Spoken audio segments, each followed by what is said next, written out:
Загадкавая гісторыя з Глебам Кучко. 8 жніўня падчас размовы з прэс-службай плотскай медзі, куды Кучко перайшоў у арэнду, беларус выказаў жаданне згуляць за зборную Польшчы і распавёў, што ім ужо цікавіўся трэнер зборнай Ю-20. Потым, калі Глеба выклікалі ў зборную Беларусі Ю-21 на матчы кваліфікацыі Еўра, гэтую сітуацыю 26 жніўня пракаментаваў галоўны трэнер Паўлаў.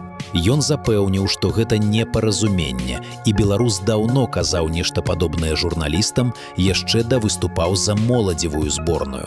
А зараз, спалучэннем польскага пашпарта, гэта зноў усплыло. Нагадаем, што першую гульню за зборную У-21 Глеб Кучко згуляў 21 сакавіка. Пазней ужо сам футбаліст заявіў, што яго слоў там не было абсалютна, і адкрытае інтэрв'ю ён нідзе не даваў. Пры гэтым адмовіўся нешта казаць пра тое, ці мае планы выступаць за зборную Польшчы, маўляў, не лічыць патрэбным каментаваць гэта.